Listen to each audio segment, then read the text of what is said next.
Alaya F kya hai? Fabulous. The grooming aspect of it, some things have really helped me. One is learning how to dress according to my body type. To see someone like say Deepika wearing a certain outfit and I'd be like, I love that look, I want to wear that look. Looks totally different on my body than it does on her body. Yeah. Second important learning was how important.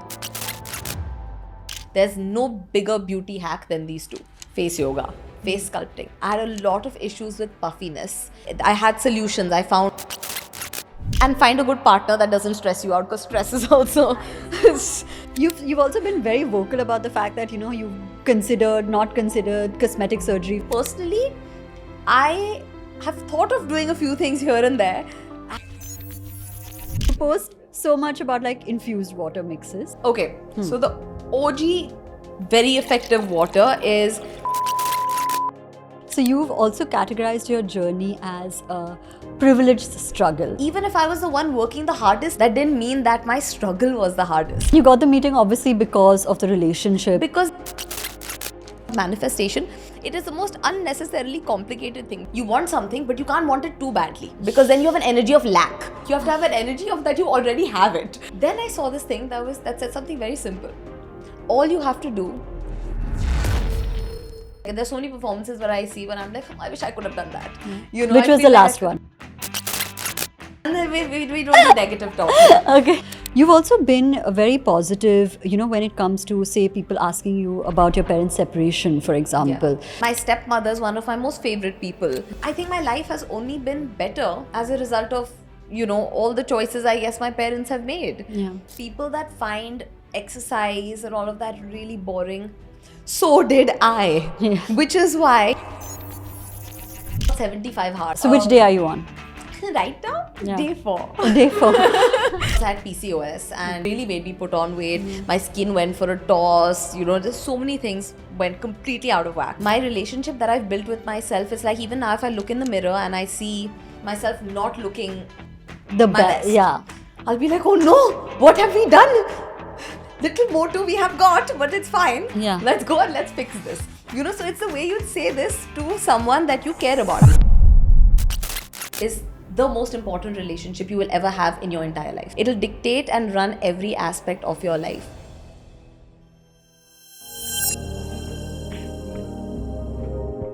Six years ago, she was the internet's favorite party girl to troll. Today, she's the rarest kind of star kid. One people call authentic, grounded, and surprisingly too positive to hate. So what changed? Hi, I'm Karishma Mehta and welcome to HSBC Presents Realign, the podcast where we simplify the concepts of science, spirituality and well-being. This is the A to Z of Alaya F, an actress who's redefining beauty, balance and self-love on her own terms. From navigating her parents' separation and building a bond with her stepmother to learning how to handle rejection and manifest her dreams, she shares it all. This is HSBC Presents Realign Season 3. Are you ready to live it up? Welcome to Realign, Alaya, and you look lovely. Thank you, so do you. And welcome to Humans of Bombay. Everybody's been very excited, and we've actually asked the entire team to come up with questions to ask you. So it'll be a good episode where we encompass like different perceptions. I love it. Yeah, it'll be interesting for me to see what people want to ask me. Yeah. Because usually it's just one person and that usually ends up being like usually the same-ish questions. Exactly. But I feel like if lots of people are asking, it'll really make it cool. Okay, amazing. Yeah. So obviously we've done a lot of research and, you know, we were just going through all your social media comments. And the one thing that comes up is that it's overly positive, Yeah, it right? is. Touch wood. Yeah, please touch all the wood in the Really world. touch wood. And people call you very raw, very authentic. And these are words that you don't usually hear, right? Especially when it comes to, say, Bollywood or this industry specifically, when it also comes to actresses. So how has your journey been towards this persona that you have, right? Which is that she's just very raw and very authentic.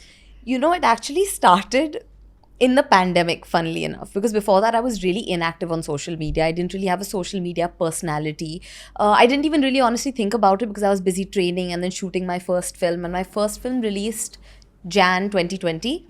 And right after that, the pandemic happened. Yeah. And I was like, I need to stay relevant. I need people to remember me. I need people to not forget me. Yeah.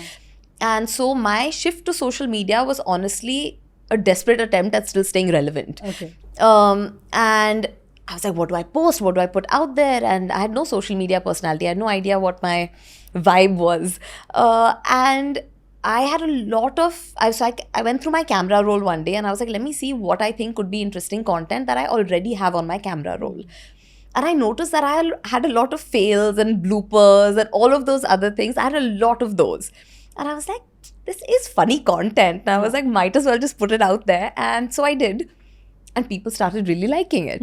And then I started putting out like these tutorials and, just anything I could think of. And people responded to it so positively that it just sort of became what I do. Yeah. And that's honestly how it came about. I discovered it on social media. And as for it being very authentic and very raw, I've also got the opposite in the sense that where people are like, no, but your Instagram looks really curated because it still looks aesthetic and pretty. Yeah. That is a non-negotiable for me. I like when my content looks good. Yeah. It'll be very raw in personality, but the Correct. look of it has to still be pretty and nice. Yeah. And if you see all the backdrops in all of my videos are all aesthetic because I've designed my home to be a studio. So every wall is kind of like matching. Every corner of my home has been done in a way that each wall can be a backdrop to shoot on. And it's very intentional because I do shoot a lot. I shoot all of my content by myself. I edit it by myself. I conceptualize it by myself, all of it. Correct. I've tried to get teams on board to help me, but they just don't get the tone. And I feel like the tone is so important. But that's very personal as well. So right? personal. Yeah, like you can't Yeah. really mimic that character that you would otherwise give it. 100%. Even like my brand content that I have to shoot, the ones that you have to self-shoot, I go mad sitting with the editor. So many times I'm like, no, you're not getting the edit. You're not getting the edit. I'm like, just come home, sit with me. I'll edit it with you. Yeah. Because I went to film school before I went to acting school. I wanted to be a director first. yeah. So it helps that I'm really well versed with the editing softwares and all of that as well. So yeah, I think it just very organically happened that my social media became very personal to me, and because it was personal, it's I real, hope, raw it's- and real. Yeah. Okay, amazing. So you've also categorized your journey as a privileged struggle, which Yes. is also very refreshing to hear. Also because this is such a hot debate, no matter when it comes out, right? Yeah. Just because of the disparity or the dichotomy that exists. When did you truly start feeling comfortable about this aspect? Comfortable in what way? Like talking about it even, right? Like, because usually if you bring up privilege, it's just like, let's not even Yeah. like discuss it. But even, and the good part is that it's been refreshingly honest again. Thank you. Honestly, I have more friends that are not from the industry than I have friends that are from the industry. Yeah. I mean close friends, like people that I really call my people. And so I ended up always seeing the other side of struggle more than I saw the privileged side of it. So my only comparison for the privilege was me. Yeah. And all the people I was training with through my acting class and through all of that were all people that were technically outsiders. And I saw how different our journeys were in a lot of ways. All of us were working really hard. Even if I was the one working the hardest in a classroom, that didn't mean that my struggle was the hardest. Yeah. Because at the end of the day, I saw so many of my friends would not have a comfortable home to go back to, where there would already be food prepared and a mother sitting there and a brother there to chat with. So many of them went to PGs. So many of them went back home to, places where they were living completely alone, where they had to, either like order food or, it was just different. I also saw that at that point, of course, now I also live by myself, and I pay for everything by myself. But at that time, my parents were paying my class fees, Correct. for example, if I'm going to an acting class or a dance class or whatever. Whereas all my other friends, they were paying for it by themselves. It's an added layer. It doesn't make it as easy for you to always be going to classes non-stop. You have to think about how much money you're putting into all of that. And so whether it was auditions, for example, it's not like anyone came and offered me a film outright either. I also did a lot of tests. I did a lot of all of that. But it was the access to those auditions that was easier than it was for a lot of my friends. I went for a lot of meetings. Nothing ever came out of those meetings. People would be like, oh, beta, yes, very good. And I'd never see them again. And you got the meeting obviously because of the relationship. Because they didn't want to be disrespectful to the family I Exactly, came from. yeah. Not that my family set it up. It was my teams and all. But I'm sure that played a large part in why they even met me. And my friends didn't have that access. So even though in a lot of ways that access didn't really do much for me, in a lot of cases, I'm sure that overall in the larger scheme of things, it does make a big difference. Of course. And that's when I saw very clearly that there is a vast difference in the journeys we are having, even though we're all putting in the same work.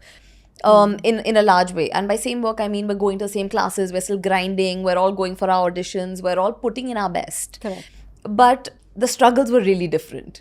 I too had my struggles. I don't want to take away from that. I have also had many nights where I have, sobbed and sobbed after I've not gotten the 10th audition I gave in a month, when I've when I've been cancelled on at the last second for a test that I had been prepping for the longest time. I've had my low moments where I've gotten switched out and replaced, but very different than the journey that they have had. And I thought it was always important to recognize that. So how do you deal with that kind of rejection, especially at an early age, right? Because like you said that, you've really put your all into it, and everything is there in terms of the work and the hours.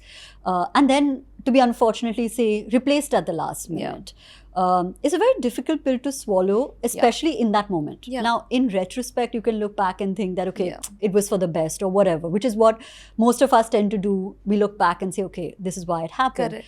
In the moment, how do you deal with that sense of, that sinking feeling that one gets? And this is in context to everybody who's also watching, because while you may face that as an actor, people face that no matter which career path they've 100%. chosen. Like you work really hard for a presentation or you work really hard to get business or clients and you're that close and then it just goes to someone else. I think there's so many, because as an actor, and I'm sure as anyone that faces constant rejection, there are very different ways that you cope with it. It's not like every time you cope with it, you'll cope with it in the same way. But I think for me, honestly, the exact thing you said, which is that when you look back at it, there's always a lesson to be learned, or there's always a reason why that happened. And that is so true. I cannot think of a single terrible thing that has happened to me in my life that I don't look back at and see what the lesson was. In fact, when something terrible does happen to me, the first thing I end up doing is, okay, fine, what is this trying to teach me? What am I meant to learn out of this? Why is this happening to me? Wow. It's like an instant reflex action. Maybe it's also a defense mechanism that protects me, but it's one that I think is a very productive defense mechanism. And it is my go-to. And also it helps when I've noticed that there are certain projects that say I didn't get or I got replaced from, or all of that, and later on those projects met a not very good fate. So I'm like, oh, technically I got spared that, or something of that sort. Especially before I was about to do my first film, there were so many films that were like, that I was dying to get, that I thought like if I got, my life would be made. Those films came out and no one cared about them, or they came and they bombed. So I was like, thank God there was something out there protecting me that led me to a film like, say, Jawani Janeman. Which was an unconventional choice, but was a choice that I don't think I could have had a better debut film for myself than Jawani Janeman. So eventually it all sort of played out so beautifully that I started really trusting that the universe has a larger plan for me. Like whichever way it's going, in the larger scheme of things, it's going to work out to be fine. It always works out to be fine. Okay. And it'll work out to maybe even being better. I think all we need to do as humans, and I think this is something I'm coming to terms with now. I've been listening to a lot of podcasts and going for a lot of walks. And yesterday I was listening to a podcast and I heard something so interesting. And it was, we keep thinking about, I've been getting into manifestation and all of that a lot. And if you read or hear about manifestation, it is the most unnecessarily complicated thing, because you want something, but you can't want it too badly, because then you have an energy of lack. But you can't have an energy of lack. You have to have an energy of that you already have it. But how do you convince yourself and delude yourself into you already believing you have it? Like the fake it till you make it. Fake it till you make it. I mean, after one point, you're like, it's going to drive you mad. Then I saw this thing that said something very simple. All you have to do is feel good. When you feel good, you believe everything is going to work out naturally, right? When you're in a happy mood, you believe life is going to work out for you. When you're in a bad mood, no matter what is in front of you, you're going to believe that nothing's going to work out and everything happens to only harm and upset you. Correct. All we need to do, we don't need to worry or think about, of course, we need to work hard, we need to be good people, kind people, all of that aside. We just need to do things that feel good to us. As long as we vibrate at a positive, high frequency, I feel like the things that come into your life are at that frequency. At least for me, I've always noticed that when I am thriving emotionally, I'm thriving in every aspect of my life. I can't look back at a single moment in my life where I was thriving, but I was emotionally a mess. Every time I've been thriving, I've been emotionally Balanced. so at peace. Yeah, like aligned. Yeah, so aligned. Right. So I think that yesterday, just yesterday, clicked for me.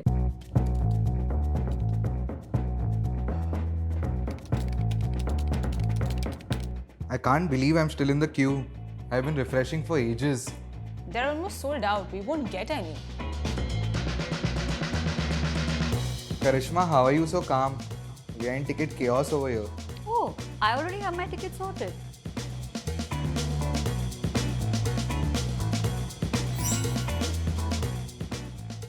Living it up isn't just a goal, it's my way of life. And the HSBC Live Plus credit card helps me do just that.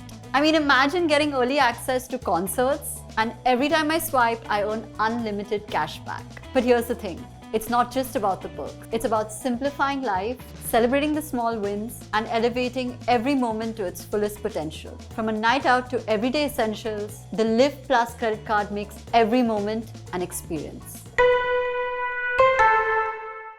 So we have a lot of, the Realign especially, we talked to a lot of manifestation experts. So we've spoken to like a PhD of metaphysics whose name is Dr. Karishma Ahuja. Amazing. So this topic for us, like just decoding what it means, because like you said, there's so much out there on the internet that you can just be like thoroughly confused and be like, okay, I just don't want to do anything. And a lot of it contradicts a lot of it a lot of the time. Yeah, so where do you go and who do you believe? When it comes to your space specifically and like, you know, the industry that you're a part of, comparison is very often prevalent, right? Yes. More than most, I would Of course. say. And you've also mentioned that you used to check your contemporaries' IG following at one point and then completely switched off from that. How is it being a part of that space, right? Where, because obviously you watch people do amazing films. Of course, social media is massive, right? Like you're pretty much, it's currency right now. So how do you kind of deal with that sense of, I'm in this world and there's so much out there that's happening? You know, I'm inherently a very competitive person. Okay. And I feel like the word competitive gets a really bad rep. I feel like when people think of competitive people, they think of people that want to push the other person down and get ahead. That's not my competitiveness at all. I want everyone to do well. I want you to do well. I want me to do well. I want everyone to do well. And I, as a result of the fact that you are doing well, want to be pushed to be even better. Correct. And it's always been that way. All my classes I do with my friends because I push them, they push me. And that's just the way I feel my most motivated. Correct. So for me, comparisons, competition, all of these things are actually very positive. They push me in the right direction. Now here there's a slight specification though. Okay. Which is that when I see people that are super talented, that give performances that I'm like, my God, that's incredible. I see them dancing in a certain way and I'm like, my God, I want to be able to do that. I see them act in a certain way and I want to be able to do that. That really pushes me. So when I see my contemporaries give incredible performances, incredible dances, all of that, I feel really inspired and I feel really competitive and I feel very pushed. But when, on the contrary, when you see people also do well, even though they're not performing very well or talented, or you know, more than talent, I honestly think this is an industry of hard work. You can do anything. I was a terrible dancer. I can now dance pretty decently. I honestly think if you put your mind to something, you can figure everything out. So a lot of the time, talent, of course, but I think the work and effort that goes behind it. But when I see people that are not as talented, no, I won't even say not as talented, but not as technically skilled, thriving, then your competitiveness gets confused because it doesn't know what aspect of someone to be competitive with. like you're getting the result without the mechanism. Yeah, and so then you try to wonder what you need to be competitive with. And that competitiveness makes me feel insecure. Yeah. It's very different. If I see someone be talented and thrive, that competitiveness pushes me a lot. But if I see, you know, how do I put this in the correct way? when because I'm not, it's not even like I'm talking about anyone or anything really specific. Specifically, I'm just yeah. generally like, there's so many performances where I see when I'm like, I wish I could have done that. You know, Which I was feel the like last I could. one? I'm not going to say, because then that means I didn't like the person that did it. And then we don't do negative talk here. Okay. No, I think positively. Like, Yeah. where you saw someone and you're like, oh my God, I really want to be able to do that. so many films. I see so many incredible films that that I wish I could do, that I want to do, that I will do. That you will do. We'll leave it at We that. manifest it. Yes. And feel good about it. Yes, I already have them. Vibrating positively. I'm feeling good. So when when Yeah. it also comes to criticism, right? Yeah. Again, the criticism is extremely public. Yeah. When especially it comes to acting, Yeah. more than ever. How was it when your films came out and you were obviously new to the space, and like you mentioned that it wasn't a piece of cake. Yeah. Like you have been there where it's been extremely disappointing. Yeah. You've been low, you've been down and out. Correct. And then now you've put in your all and I've delivered this out there and waited for the world to respond. What has the reaction been, and what has your reaction to the reaction been? When I first had my debut, when my first film came out, I think I had a response that not many people have been fortunate enough to have, where my first film came out. And to my surprise also, I don't think I expected it in my wildest dreams. I was prepared for anything and everything, but I was not prepared to wake up and not see a single bad review of my performance. Wow. For my first film. Not one. Yeah, that's not insane. one. And I remember I was like, this doesn't make sense. I was like, it's my Something first film. wrong. I said something is severely wrong. So I started watching YouTube videos, YouTube reactions. You know, there Like somebody say something wrong so that I can feel like it's normal. Yeah. And like the you know those YouTube reviewers that are like like they're just funny, and they also are mainly trolls. Yeah. Even they were saying nice things. The They were like, trolls were nice Alaya, to you. F kya hai, fabulous, and like all of this, you know. So like I was like damn good. So everything was just so positive. I swear for days I have gone through the entire internet to find someone that was saying, even if whatever they felt about the film or didn't feel about the film, performance was reviewed really well. Yeah. So I was like, this is fantastic. I was flying. Honestly, I was flying. And I was so The happy. Alaya F stands for flying. Flying. At that time, F stood for flying. Alaya was flying. And I was so happy and also so proud of myself in a lot of ways, because I really had put in a lot of work. Of course. And I think it was the work that I had put in that showed on screen that people responded to. I don't think if I had come in unprepared that I would have got the same Correct. reception. But then the pandemic happened. And right before the pandemic, when my film had first come out, I remember I had so many offers that had come in from people that I would have like dreamed to work with. So many of my dream directors called me up and congratulated me on it. And I was like, this is fantastic. I was like, my life has started, and it started with a bang. Then the world stopped. Yeah.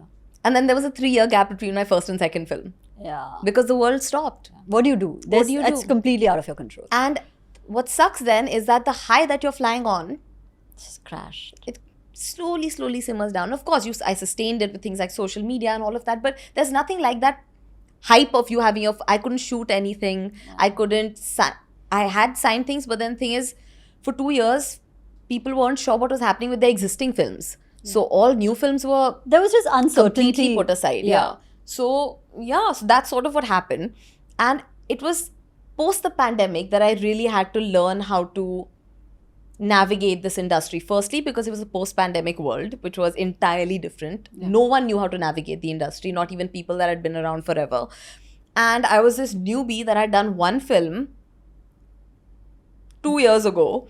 Like, that's a different world, right? It's And almost like... I was like, what do you mean? And so still now, honestly, I'm still figuring out how to navigate a lot of it. Because everything is constantly changing. There's constantly new things going on in the industry, things that are working, things that are not working. I don't think the industry has still figured out what's working post-pandemic. I think we're still getting our footing on a lot of it. So, yeah, now I'm just rolling with it. Figure it out. going Just one step at a figuring it time. out. Trying to do my best. So in these situations, right, Yeah. like most people talk about like a support system. Yeah. You spoke about your mom. Yes. Of course, now your mom is somebody who pretty much everybody knows, right? Yes. Like I've watched her and I've been like, wow, she's stunning. Yeah. what was your equation while growing up? And a lot of what and who we are as adults Yeah. is shaped in our childhood and formative years. So walk me through a little bit of that period and the relationship that you share with your mom. My relationship with my mum is a very funny one, in the sense that if you're ever in the room with the two of us, you will only be laughing because we're always saying something or the other. Now, my mother and I, we're very, very similar people in the sense that the way we talk, the way we express, the way we move our hands, the way we. In so many different ways. If you look at us side by side, we behave very similarly. But our opinions and perspectives are vastly different. Yeah. So most of the time, when you're in a room with the two of us, you have these two loud, animated, opinionated women debating two completely different points of views. Correct. And I honestly am so grateful to my mother for one very specific thing, for many things, but one very specific thing, which is that growing up, we were always allowed to ask questions and give our point of view. It was never ki, you're a child, that's why. You're I say dismissed, so, yeah. that's why. It wasn't you can't know about this. You should not have an opinion on this. Or this is how it is and that's it. Yeah. We were always allowed, and not only allowed, we were encouraged to have an opinion, to ask a question, to put our opinion forward. And we were heard, me and my brother both. And I think that in a lot of ways really molded who I am. Yeah. You know, it's given me such a, it's the reason I'm able to be such a different person from my mother, Correct. but still be so similar to her. Because you it's know, allowed. You've had the space for it. fully. And I have my own unique perspective on so many things. I think that's so important, because otherwise you see people much later on in life figuring out what their perspectives are on things. Correct. Just debating it out with my mother all through my teenage and childhood years. I think by the time I was in my 20s, I already had all my opinions set. You know, I was already this wise little 20-year-old that was giving gyan to like her 40-year-old friends. Yeah. So that, and I have my mother to thank for that in a lot of ways. And also, I've always seen her treat everyone with so much kindness and warmth. Right. Always. And I think that is something that I've really tried to, you know, sometimes it's really not hard. Sometimes it really is hard, sorry. Because, you know, you're on a set, everything is already chaotic, someone is messing up, someone's doing something, you're exhausted, you have another shoot to go. Sometimes life is chaotic, and sometimes people do mess up. And sometimes it does get you. Sometimes it is irritating. Sometimes you want to snap at someone. Sometimes you want to look at someone and say, but I'm doing my job, you do yours. Yeah. You know, it's as simple as that. And sometimes you do end up saying things like that, or you do end up snapping at someone, and you do. But it's thanks to my mother that later on I'll feel really terrible about it. Yeah. You know, that is not, it won't be something that I'll sort of dismiss out of my head. And just be like, it happened, whatever. Yeah, whatever. Yeah. It'll play on my mind. I'll try, and the next time I see that person, make it up. Or if the person's there, then I'll make sure I go up to them and give them a smile or like a quick hug. You know, just like ease it up. So I think that has a lot to do with my mother and the way I've seen her be around everyone. And I feel like kindness is always remembered. Yeah. Warmth is always remembered. Yeah. And always appreciated. Yeah, 100%. You've also been very positive, you know, when it comes to, say, people asking you about your parents' separation, for example. And always had like an extremely positive spin to it, in the sense like this is not like any kind of a sob story. Not it just at all. is what it is, and it's like a very, it's a very normalized kind of thing, which is very refreshing to see, because either people don't talk about it, or it's like extremely like negative and like, you know, almost like sapping your energy out of it. Yeah. So walk me through, you know, how that experience also shaped your outlook on life. So, I don't really remember my parents getting divorced because I was like 5. Yeah. But I remember all the years that happened. In fact, so I don't actually remember my parents being married.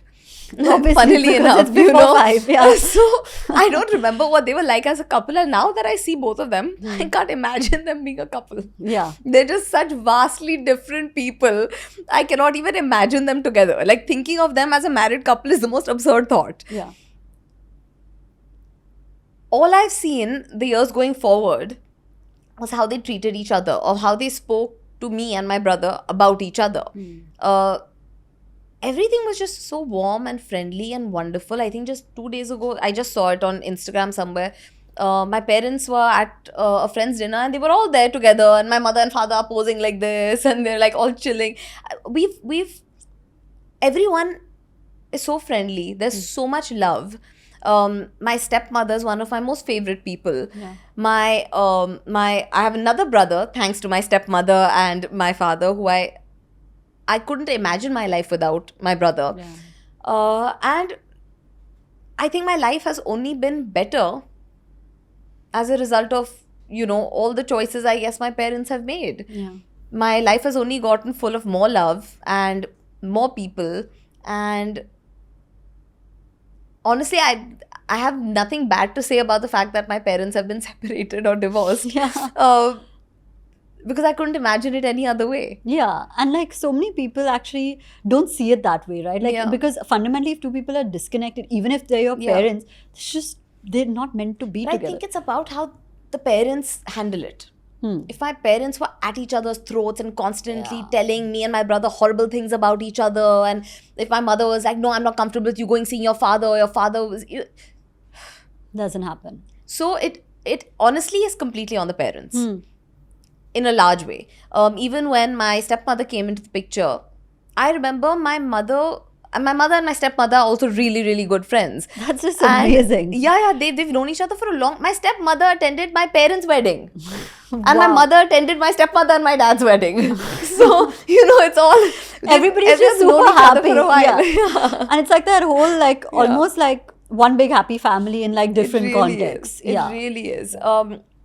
And I'm just really grateful for it. And honestly, I think full credit goes to my parents and my stepmother for handling this entire situation, not only the divorce, but also the remarriage, also another child coming into the picture. All of these things were such happy events in our lives. Yeah. Like it was not like oh my god, like this is happening. No, and it it's was so- oh my God, this is happening. It was the exact opposite. Yeah. It's so funny that the exact same event can have such different Exactly. reactions in Exactly. different contexts, right? And then Fully. and then change the life of so many different people because So you're many so positive and so happy and so Yeah. like I can't imagine them actually being Yeah. together, which is the first time I think anybody's ever said that to me on this show. Ever. Really? Yeah, ever. Like it's just never You know, happened. if you see me and my family also together, like me, and because there's so many times where it's the entire family together.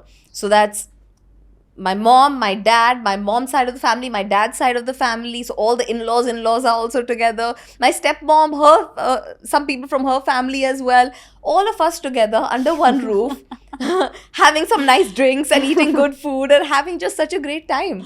I think there should be a show. It should. My mother keeps saying that. It should be a show. But my mother and I would drive each other mad on a show. We would just drive each other mad. Even better. Even we would better. just, honestly, we would drive each other mad. She keeps saying it. She was like, we should have a show on this. And I'm like, no, not happening. And you know, when you're growing up, and this obviously like you were very young when this obviously happened, but like, when you grew up and you kind of understood the sensation that your mom was, especially during Jo Rita Wohi Sikandar, like, which is just like iconic as a Yeah. role, just iconic as a look. Like she was the definition of Yeah. hot, at that point.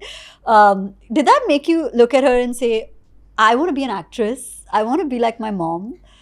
So the main thing I heard about my mother and grandfather growing up is that all the older men I would meet, they would be like, your mother was so hot, so hot. And all my friends' moms would come to me and be like, your grandfather was so hot, such a good looking man. So I have just grown up hearing how hot my mother and my grandfather are.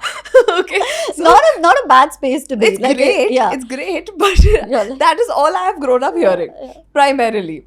Or my grandfather's voice. Yeah. Men tell me about my grandfather's voice. Women tell me how hot my grandfather is. Yeah. And men tell me how hot my mother is. Yeah. So this has been my entire space. Now, growing up, by the time I was born, my mother had stopped acting. Yeah. And I honestly, till now, if you see my mother now, she's the most disconnected person from this industry. She saw Bade Miyan Chote Miyan, and after she saw Bade Miyan Chote Miyan, the first thing she said to me was, wow, Tiger really does great action. And I was like, Mama, Tiger is action. What do you mean? She was like, I didn't know that. And I was like, you don't know anything. By If the way, you don't know- imitate her really well. I felt Her like mother. I felt like she was like, yo.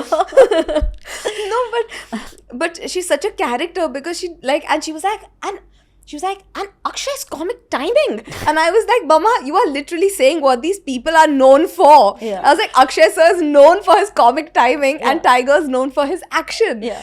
So that's my mother.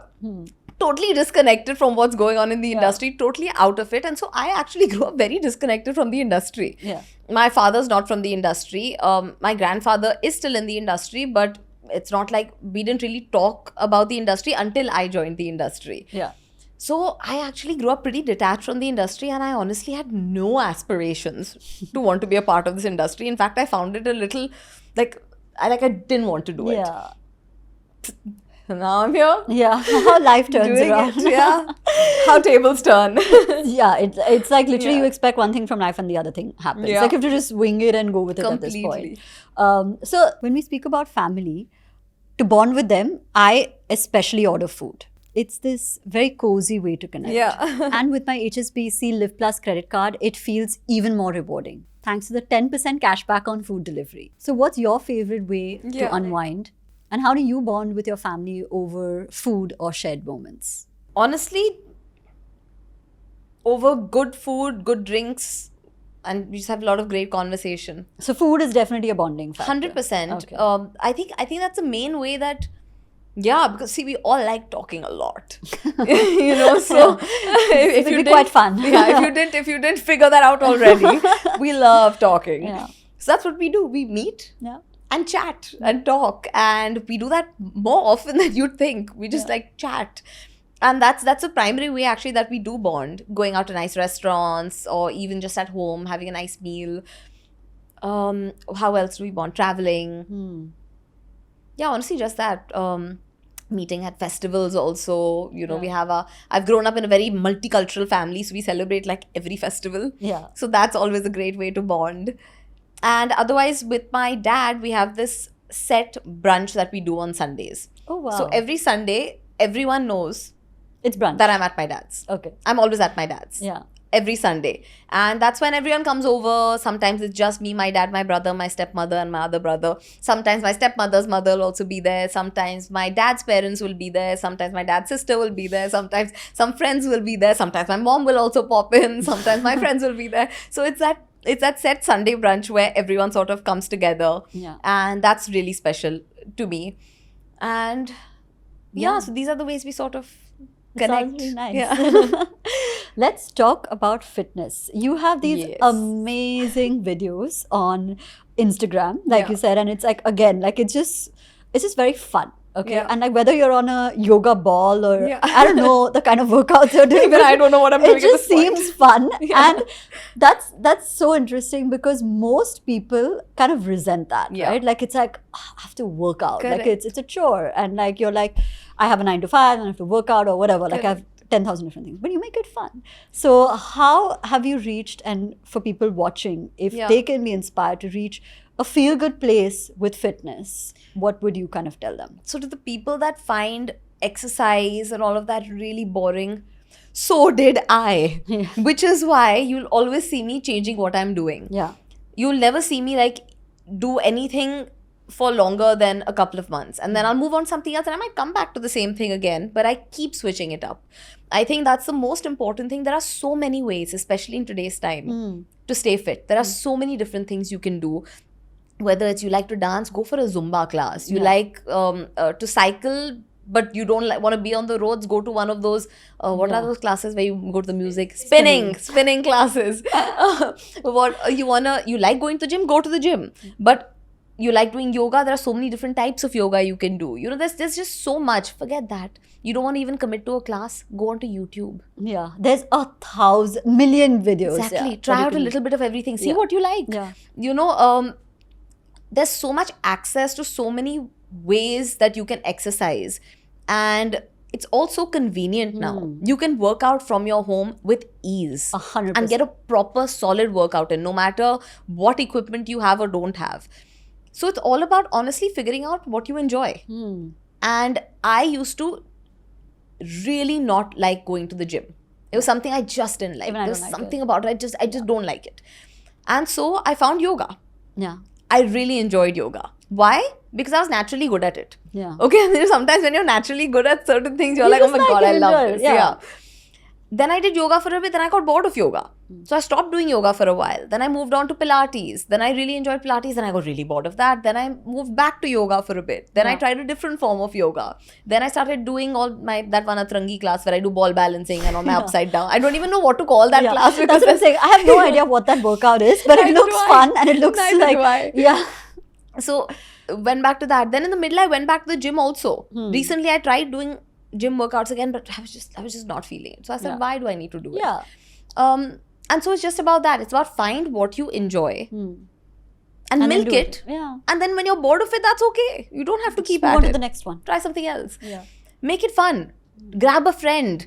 Do it with a friend. Yeah. You know, there's so many ways to keep it fun and exciting. It doesn't have to be boring. And if it's boring, you're not doing the one that's meant for you. Yeah. It's as simple as that. And I'm saying this honestly as someone that used to hate working out. Now, the only reason I'm able to commit to doing something so regularly is because I love it. So what's regularly? How many times do you work out? Okay, so here's the thing. In a month, if we take a month as a whole, about 3 weeks, I'm really good. And 1 week, I'm an absolute disaster. That's fine. It's like it's a cheat week. Yeah, but that 1 week is spread out in between. Sometimes it's at one go, sometimes it's spread out. But on an average, 3 weeks, I'm so good with my food and fitness and everything. And 1 week, I just come and I destroy it all like a tornado. Yeah. But I guess that's my balance. I need to have a little bit of extremes in my life to feel excited, I guess. Yeah. But recently, I've just restarted this thing called the Hard 75. Okay. Which is- yeah, somebody did it. One of my friends did it. Yeah. Yeah. Sorry, it's called 75 hard. I started calling it hard 75 and now it's stuck in my Because head. it's that hard. way. It's hard to do. Yeah. It's like crazy, right? Like you have to do like 2 workouts. I don't remember. So what is it's it? 2 workouts Yeah. a day, 1 indoor, 1 outdoor, 45 minutes each minimum. So 1 indoor, 1 outdoor. Has to be 1 outdoor. 4 liters of water. 3.8 actually. Reading 10 pages of a non-fiction book. Minimum 10 pages. No cheat meals, no alcohol. And I also throw in 10 minutes of meditation. I add that into my...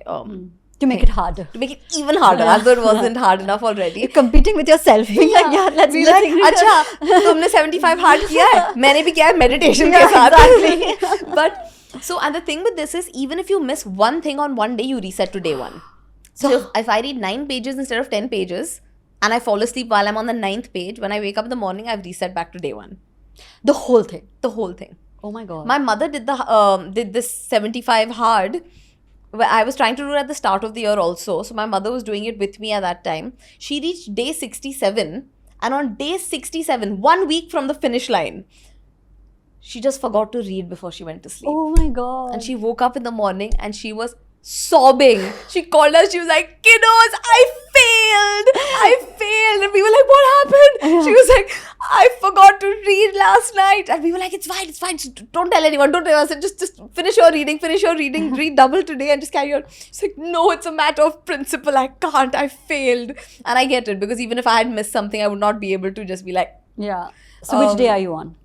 right now, Yeah. day 4. Day 4. How fun. It's still early days. Still early days. But Yeah. I've started mid-December. Oh yeah. So that's like, it And will that's carry tough, through yeah. Christmas, New Year's. and all. That's Yeah. tough. So I'm getting the hard bit out of the way first. Yeah. And what's your outdoor sport?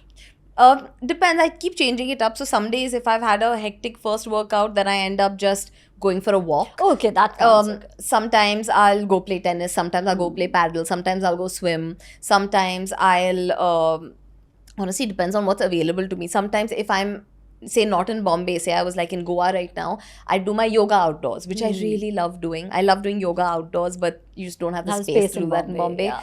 So it depends. Also, my goal with this 75 hard is not to really get extra ripped or anything. My thing is just to get that discipline back into my system. So It's so much about a routine. it's a lot of exactly times. about that. Yeah. So I'm not even so pressed on having like 2 grueling workouts in. Because me just getting 2 workouts and keeping my diet clean for 75 days is going to make me Yeah. as lean as Automatically, I need yeah. to be. Because I'm already like I'm Yeah, not you're petite. Yeah. Yeah. So So when you talk about two things that you said, right? The Yeah. first is yoga and it was meant for you. You Yeah. said something like, it helps you really listen to your body. yeah. And then you said meditation. So talk to me a little bit about alignment of body and mind. Because I just think that the two are so interconnected. You Yeah. can't be one without the other, right? Like Yeah. it has to be like a holistic kind of alignment Correct. almost, where if it's physical, it's emotional, it's internal. It has to kind of balance. So how does it kind of work for you? So when I was getting fit for the first time ever, which is when, so I used to always be a skinny kid. I was a skinny teenager as well. And then one day I started putting on a lot of weight. Couldn't understand why. It was because I had PCOS and pretty bad PCOS. So you really made me put on weight. My skin went for a toss. Just so many things went completely out of whack. And I remember saying, okay, fine. I guess I need to learn how to get Balance everything it, under yeah. control now. And so for the first time in my life, I embarked on this journey of trying to figure out what diet works well for me, what fitness works well for me, what, all of that. And during that time, you really have to sort of, when you're trying to lose weight and you're seeing your body look a way that you're not liking it looking, and you're trying to get to a different space, it's a very uncomfortable feeling. Yeah. Looking in the mirror, seeing your body look a certain way, it's very hard to not criticize yourself, to not feel dirty about what you've done to yourself. It's so easy to fall into all the traps of all the negative feelings that the way your body is looking brings up. It was during that entire phase of hating how I was looking and feeling so dirty about what I had done, and trying some diets and failing a lot of the time, and trying new diets and trying to exercise but hating my exercises because I hadn't found my balance yet. It was during that time that I also found the purest love for myself. Because I remember, like, something so little. I used to hate my knees. Okay, I have this thing with my knees. Me, my mother, my grandmother, we genetically have these big knees. Like, I don't know how to explain it. Okay, like there's just something. Now my mother and my grandmother were much taller than me. Works on them, but I'm shorter. So on me, like, I don't know, something about that really bothered me, and I used to be so irritated with it, and that's where all my fat would accumulate. And I'd be like, oh, it's just so ugly and it's looking like this. And I used to say the worst things about my knees to myself when I would look in the mirror. And I remember I was in my Kathak class one day, and my Guruji was trying to teach us this new move, and there was this one thing called knee chakkars. Okay, it's like a very hectic move. I know what that is. Yeah, Yeah, like very where you have to hectic. move in that circle. You move Yeah. on your knees. Yeah. Okay, it's a really hectic one. No one in the class could really do it, but this one girl was like, I can demonstrate it, and you do it. My Guruji used to call me my Guruji loved me because I was one of those stubborn people that wouldn't leave something until I got it. So he was like, isko sikha do, shayad isko aa jayega. And she was showing it to me, and I started it, and I was just going zoop, zoop, zoop, zoop, zoop. And I was like, my Guruji was like, wow, this is too good. So Guruji is there. I've done like some 27 knee chakkars in a row, okay? And I was feeling so proud of myself that day. And I remember everyone was like, what do you mean? After that, every class, if someone new was visiting my class, Guruji would be like, knee chakkar karke dikhao, karke dikhao. You became the poster I was child. like a show pony. Yeah, I was like, yeah. so I would go like, sure. And then I'd go with my knee chakkars and I'd just do 27 of them. And I remember just overall through my training period, I started feeling so much pride in what my body could do, what my body was able to accomplish. That's something as small as this. I remember then going back and seeing my knees all bruised with the knee chakkars. And I remember looking at myself and being like, these are the same knees Yeah. that I have spoken so terribly of for so many years. Yeah. Are the same knees that have enabled me to do something that nobody else in my class can do. Yeah. You know, and when you suddenly put that perspective into what your body really does for you, how hard your body is working for you, Yeah. why would you ever be mean to your body? Yeah. And so it was during that period that I just grew to love my body and mind so much that we became this inseparable unit. Yeah. Also, it was around the same time that, of course, you know, you go through a lot of emotional turmoil, because my training phase was also when I had just come back from New York. I was back in Bombay, but I wasn't relating to anyone or anything. And so emotionally, I was all over the place. I was only in classes, trying to lose weight, trying to also do meetings, figure out how to navigate this industry. It was a big time of emotional and physical turmoil for me. And it just brought me so close to myself because I started feeling so proud of all the things my body was doing to be better and to dance better and to exercise better, to eat better, to look better. And I don't know, it just changed something within me. So now, that is one relationship that has never changed for me. My relationship that I've built with myself is like, even now if I look in the mirror and I see myself not looking my best, Yeah. I'll be like, oh no, what have we done? Little motu we have got, but it's fine. Yeah. Let's go and let's fix this. You know, so it's the way you'd say this to someone that you care about. I want to be like, you're looking so fat. You know, like, what have you done? Just go to the gym. It's about saying, oh, what have we done? Let's go fix this. Yeah. You know, it's just a slight switch in tone. And it's you're about more softer to you're yourself. so much softer, and not even softer. I'm friendly with myself. Yeah. If I see myself, if I hear myself overthinking or stewing about something, some other voice in my brain will be like, why are you stressing so much unnecessarily? When has this ever really amounted up to what you are stressing about? Exactly. It's fine. You're a good person. You've done your best. That's all that matters. Yeah. So my body will tell me these things as well. Right. So my body reassures me a lot. Correct. My body and my mind. So I feel like right now my body and mind are in great sync. And that is something I highly recommend to everyone because it's a life-changing thing. Correct. Once you build that relationship with yourself, there is absolutely no going back. Yeah. And you just need to learn. It's as simple as learn to talk to yourself the way you would talk to someone you love deeply. Yeah. If your mother had, or your sister has put on weight or is behaving in a way you don't see fit, how are you going to tell them? It's not gonna be harsh. Yeah. It'll be softer. You'll be kind of. soft. Yeah. You'll want to say it productively, not destructively. Yeah. You'll be kind. yeah. So talk to yourself the same way you talk to someone you absolutely love. And how has your journey with meditation been, right? Because so many people find it very, very difficult. I still find it difficult, honestly. Okay. I wish I could say that I sit in peace. I try. I need to do things like the 75 hard and throw meditation in for me to actually commit to doing it properly.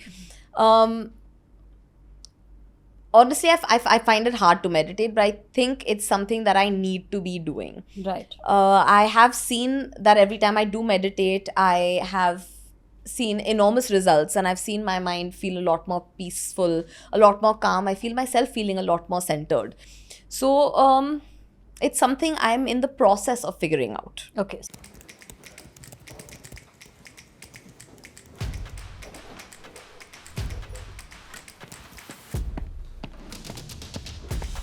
There's just no way I'm surviving this day without food.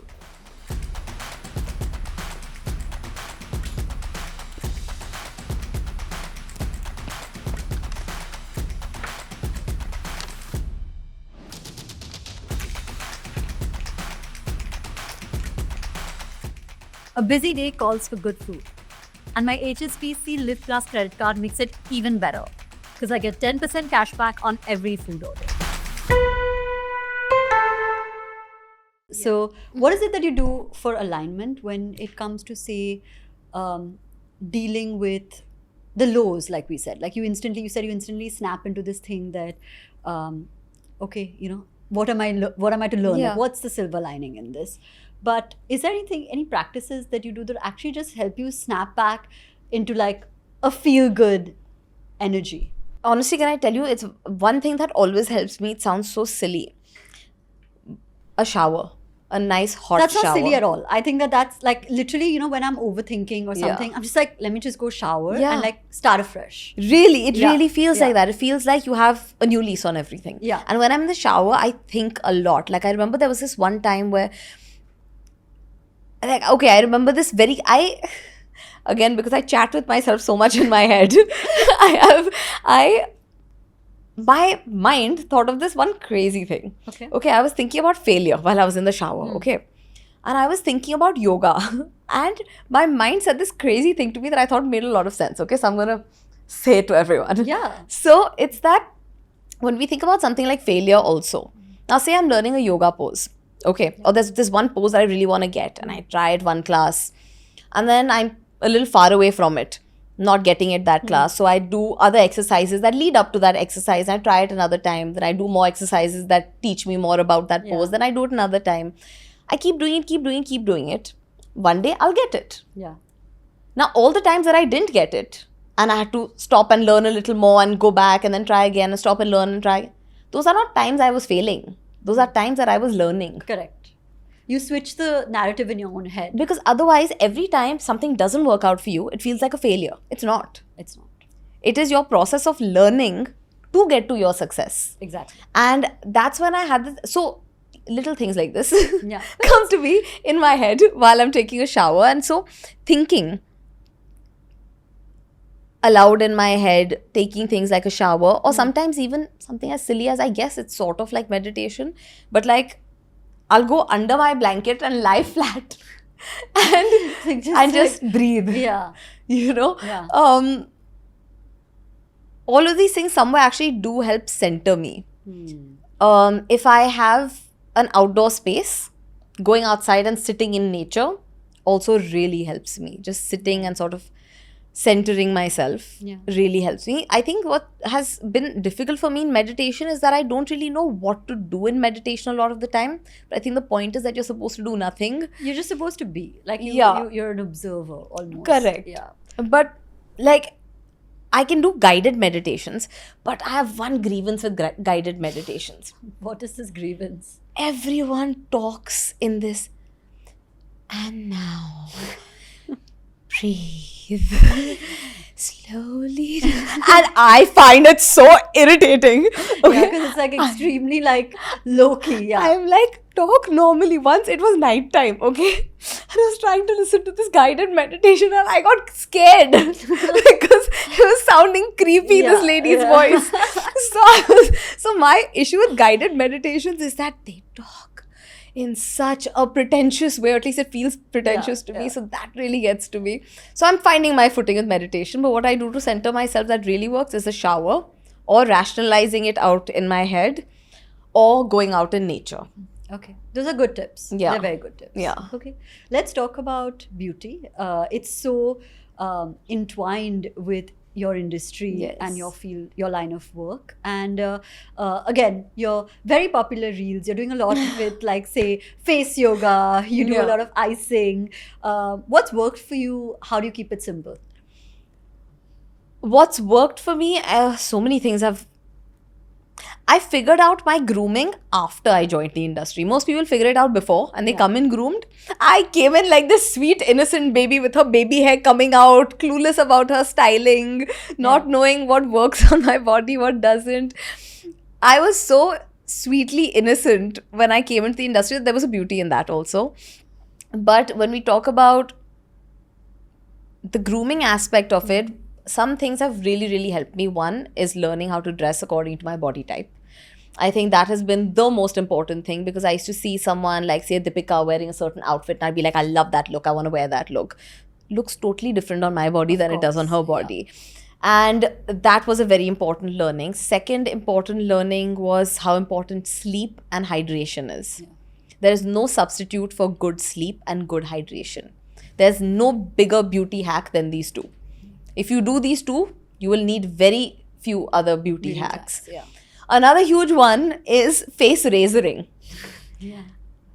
I used to hate getting threaded. Like, I find it too painful. And so my eyebrows would always look like a mess. And if you see, even through my first film, like, I have a unibrow in so many parts of it. I was unbothered. I was like, I don't want to go through the pain of having to thread it. Face razoring was a big one for me. And apart from that, face yoga, face sculpting. I had a lot of issues with puffiness and I just couldn't hack it. I couldn't figure it out. I also had a lot of baby fat on my face, and when you're on screen and you see yourself on screen enough, you really start to notice it. Like, if you see me in my first film, I look like a completely different person. And I think face yoga is something that's really helped me, because it was something that helped me take control over my puffiness. It wasn't like I've woken up one day and I'm puffy, but I have to shoot and I'm helpless. I had solutions. I found tools and effective ways to deal with it. And anything I figure out, any cool hack that I figure out, I put out on my Instagram. It's like my thing. I want to share. I'm like, see this great piece of information that I have, and people love it.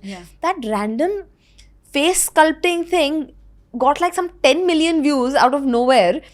and has like, what's absurd about it is that it has more saves than it has likes. Yeah. Which doesn't usually happen. But that's because people just want to refer back to it and But- being like, okay, I want to do it for myself. But that's crazy because 350,000 people saving it means 350,000. Chalo, theek hai. 250,000 of them will forget about it also. But 100,000 people going back that night, putting their phone there and following along. It's crazy. Yeah. 100,000 people are taking my tips. That's insane. Yeah, You know, it was insane. I love putting out talking content because I only put out things that I feel will actually genuinely really help people because they're things that have really worked for me. Yeah. And I feel really excited being able to share that with people because I wish I had found that information as easily. Yeah. You know, and yeah, these are my top hacks, I think. Okay, amazing. And find a good partner that doesn't stress you out because stress is also lines. hectic.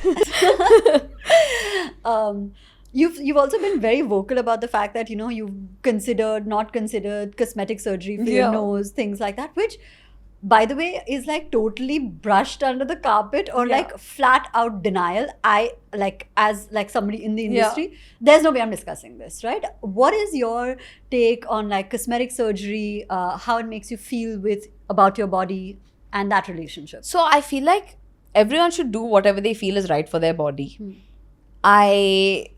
Everyone's individual journeys with the way they perceive themselves and their bodies are just so different that there's, you know, just do it, make sure you're doing it for the right reasons.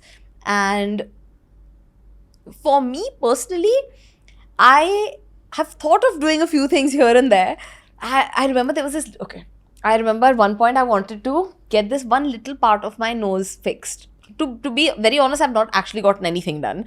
I'm too much of a bhattu, honestly. Yeah. That's probably why. If I was a little less of a bhattu, maybe I would have by now. But also there was this one moment where I was telling my little brother. I wasn't telling my little brother, I was discussing it with my dad, where I was like, yeah, I'm thinking I want to get this. And my dad was like, Als, don't be stupid, whatever. So my little brother, who was, I think, maybe 4 or 5 at the time, was like, what are you saying? Like, he was trying to understand what we were chatting about. Like, what do you mean? What are you going to do to the nose? So my dad was like, she's thinking of cutting her nose and changing the... His eyes got so big. He was like, you're cutting your nose to do what? And he was horrified by the thought of me voluntarily going and getting my nose cut and changed. And after that, every time he would see me, he'd come and he'd Try to see if it's still... the sweetest thing he would do. I got him remembering all of this now, and it's making me feel so sweet and warm in my heart because I'd forgotten about these memories. But like 10 minutes later, because he's a 4-year-old, right? He Yeah. doesn't know that I can see exactly through what he's doing. Or 15 minutes later, or like over the next few days, every time I'd see him, he'd be like, Alia. So my birth name is Alia, so he calls me Alia still. Yeah. He's like, Alia, you know what I like most about you? So I was like, what? Your nose. So sweet. You know, I think you have a really nice nose. And he like you slyly putting these in as though I wasn't understand, as though I was not catching on to what he was doing. You together. So I'd be like, yeah, thanks. And then after he'd always come, he'd always like look to see if like, and then There's like a cut they somewhere. would ask me, he was like, did you cut your nose? Whatever. So And each time I was like, no, not yet. And then eventually I just never did it. Yeah. But you know, I don't know. I feel like also I feel like sometimes when you overthink about a certain part of your body, it gets amplified in your head. Yeah. And over time, you realize that it was never really that much of a It's fine in problem the to first begin place. with. Yeah. So, yeah. So, I guess That's where I'm at on You're it, good yeah. with it. But also, the reason I don't know how, like my mother, for example, is also so vocal about anything she gets done. Like my mother's one of those people that will get like her Botox and post an Instagram story being like, just got my Botox done, feeling fresh. You know, so that's her. Yeah. So Like, there's no taboo associated anywhere in any context. Nothing. We don't lie. If anything, we'll avoid the conversation, though we don't lie. Yeah. Okay. You also post a lot. I love how this is just going back to your Instagram Yeah. feed constantly. My social media is, I go to parties also now and people are like industry parties and all also, and people are like, oh my God, I'm obsessed with your fitness. And I'm like, I'm obsessed with your movies. Yeah. You know?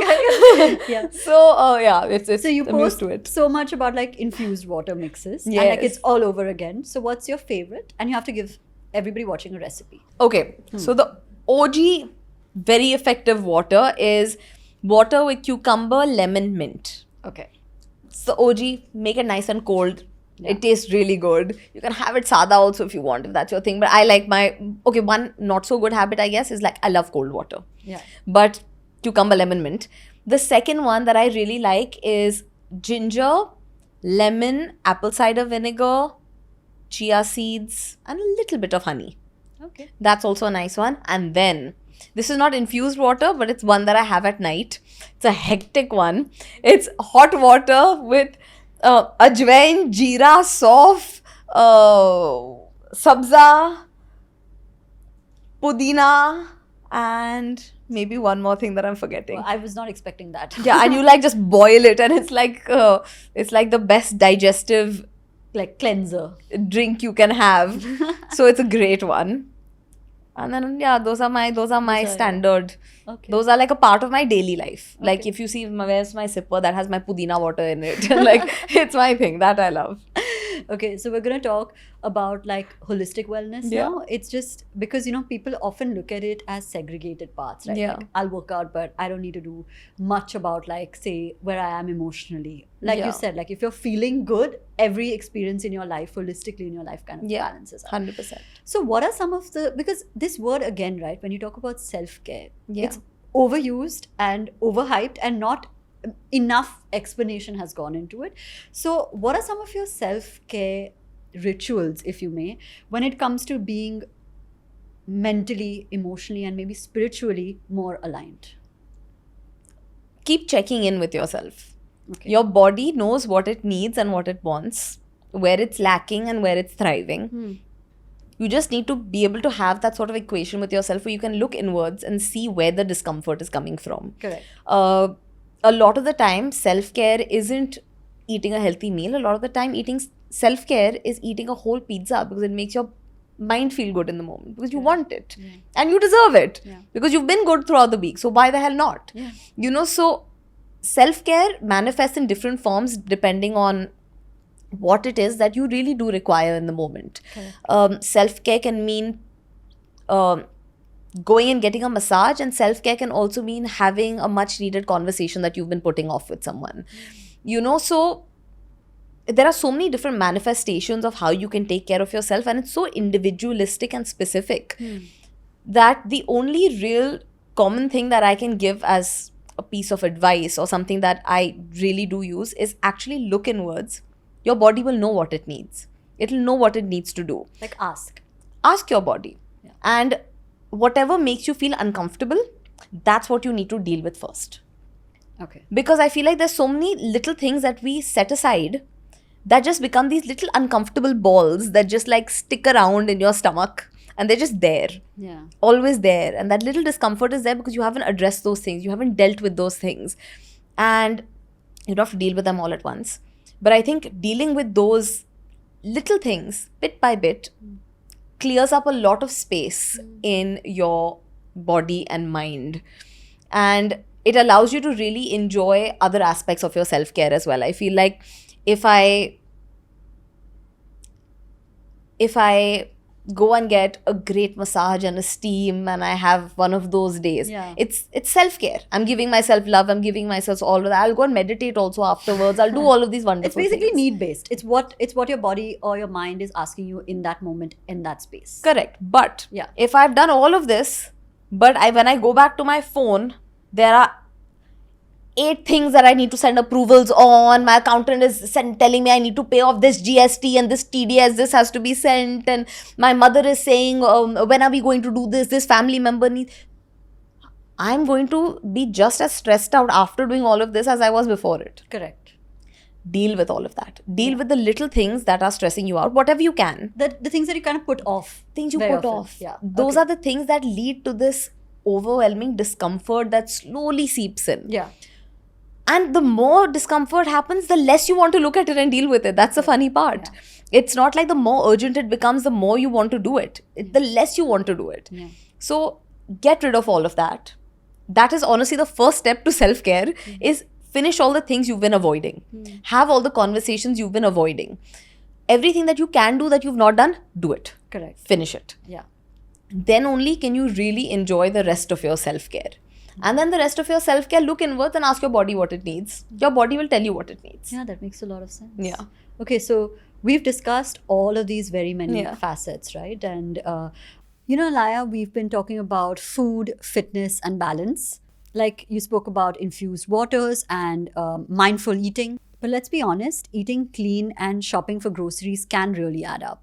So for this, I use my HSBC Live Plus credit card. It gives me 10% off on all my grocery spends. Yeah. So what's your low-cost self-care hack? Something simple but effective. Build a fantastic relationship with yourself. Yeah. That I mean, is- that's like there's nothing. That's the epitome of it. Yeah. That's the epitome of it. Yeah. Anytime I'm asked about self-care or mental health, I will always say this because I feel like even if I reach 10 new people with this, it is something effectively done. There is no better substitute for your relationship with your mind and for your mental health than becoming your own best friend. And it doesn't matter how many great friends you have, or how supportive your family is, or how positive the rest of your life is. That relationship with yourself is the most important relationship you will ever have in your entire life. And it will dictate how you behave, it will dictate how you feel, it will dictate how you react, it will dictate who you marry, it will dictate what kind of daughter you are, and it will dictate what kind of parent you are. Yeah. It will dictate and run every aspect of your life. The more you are able to be best friends with yourself, the more reflective you will be, the more introspective you will be, the more self-aware you will be, the more kind you will be, and the more effective and efficient you will be. There is no substitute for having a fantastic relationship with yourself. Do that, and together, you and your body and your mind and all of you guys will figure out all the other things you need to do. Yeah, it'll just kind come. of flow. Yeah. Because you won't be doing it alone. Yeah. You won't feel like you're doing it alone. You'll feel like you have this team with you that wants nothing but the best for you, that cheers you on every second of every day. And it's honestly fantastic. And inexpensive. And No- so no inexpensive. ritual. You have to do nothing. Yeah. Okay, amazing. We're down to the last segment, and Yeah. we're gonna like summarize this in what is your personality, right? Like you're super positive, super fun. You know how to live it up. Yeah. So the one thing for sure is that what we see here, it hasn't happened without truly investing in Not at certain all. things, like which is primarily yourself, but in broader aspects. Like you Yeah. invest in your well-being, you invest in your finances, your mental, emotional health, which takes a while, right? Correct. So we're gonna do something fun now. We're gonna ask you a few ifs and what will this Ooh. be, and let's see what your answers Okay, are. done. Right? Okay, so if you had all the money in the world to invest, to spend on yourself right now, what's the first thing you'd buy? A home, a nice, big, solid Yeah, home. Oh my god, in Bombay. Like, because, property prices are just unreasonable here right Yeah. now. Like, I want to buy a home, but I want to buy a nice home. Like, I Yeah. want to buy a... So, I had all the money in the world. That's the first thing I would do. Buy, like, also, like, furniture wala is in my name. So, I want to, like, Yeah, decorate hello, it, design yeah. it, set it. Yeah. Okay, amazing. So now that was my question. Yeah. Now, like I told you, right, we've had everybody in the office write certain chits and certain questions that they want to Oh, ask you. fun. So we'll pick those up. Amazing. Oh God, I don't know what it is. Huh? A meal you'd happily order every week without feeling guilty. Without feeling guilty. Acha, that's important. Oh, without feeling guilty. It's honestly hard because anything I'd want to order repeatedly is probably not very healthy. So that would make me feel guilty. And anything that's like extra healthy, I keep changing up what I like to eat, Yeah, because that's anything boring. super healthy is really boring after a point of time. Nothing. That's very confusing. There's this nice sugar-free ice cream. Noto? That. Okay, so there's a couple. Yeah. Noto has a very good sugar-free ice cream, but I like their sugar-free lollies actually. Really? I haven't tried Yeah, this. Noto, sponsor me. Yeah. Then NIC. Okay. They have this sugar-free mango and sugar-free coconut ice cream. Now, 1 second.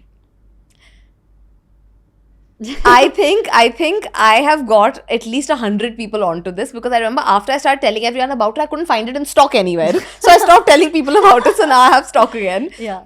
And then there's also this crazy brand called Go Zero. Guys, all of you, Yeah, Like, this, tie up this with should me. just directly be a sponsorship. Yeah. Go Zero has this raspberry dolly. I don't Okay. think it's sugar free, but it's like some super low calories. It's 60 calories or something like that. And I'm obsessed with it. You know, it tastes like the raspberry duet. Yeah. It's that same thing, but just low calorie. Yeah. It's insane. Okay. So yeah, that's what I'd order. Okay. And that's what I do order. Yum. I'm gonna check them out. I eat it. I eat these ice creams literally every single day, one after lunch, one after dinner. So I have like 2 of them in a day. Okay. So they're super healthy. Okay. I'm gonna Yeah. get it. One thing you do that feels like the ultimate treat yourself moment. Travel. Yeah. I think that's a Travel. pretty- And I like to travel nicely. So like that's where I really like to treat and spoil myself. like everybody's wondering, okay, this is like travel is such a like it automatically puts a smile on your face. Yeah, And it especially does. end of year right now, it's It like does. half the office is also not there. But you know what I'm doing end of the year this year? 75 75. hard. Oh God, I'm yeah. sitting in Bombay and doing Really 2 workouts slugging a it day. out. Yeah. Okay. No traveling now. Fitness, skincare, or a big night out, where are you most likely to treat yourself? Fitness, skincare, or a big night out? Fitness, skincare is not a treat for me. It's a given. It's a necessity. Okay, that's So if not, I have not to like a treat splurge. myself, it's not a It's night be out. Okay. Fitness and all of that is important. Yeah. What's one experience you think everyone should splurge on at least once? Education. Yeah. Honestly, I feel like if people educated themselves more wherever possible and were just more informed, I think this world would be you see so many people that are just so ignorant so much of the time. Maybe that's not for a lack of education, that's just ignorance. Yeah. But I think education is something that's really important. I think no education ever goes wasted. And apart from that, I guess travel. Yeah. I think the two best kind. Education and travel and experiences with the people you love. No I matter think what they are actually. Yeah. Okay. Any experiences with the people you love, you know, whether it's even going out, like whether it's going out for dinners and lunches or traveling with them or spoiling them and treating them, I think that always leaves a big emotional mark. Yeah. Yeah. Okay. It's been so amazing and we're Thank you. We're pretty I had a much- great time. Yeah, I had a great time. I think I learned quite a bit. I'm going to try these infused waters and these ice creams that you are eating So twice in a day. Yeah. But just generally, I think so much on an insight in what actually makes you this person, right? Because very often, especially on the internet, when you're an internet Yeah. personality, you see this offline and you think how? And I Correct. think you really broke it down. So Thank thank you. you. Thank you Thank for you. realigning with us. And hopefully we will have you back on the show sometime next year and Yes. talk about all the other exciting stuff that's happening. I with look you. forward to it. Me too. Okay, thank you. Thank you. As always, I hope Realign added value to your life. And if it did, please like, share, and subscribe. Every time you do that, it helps our channel grow.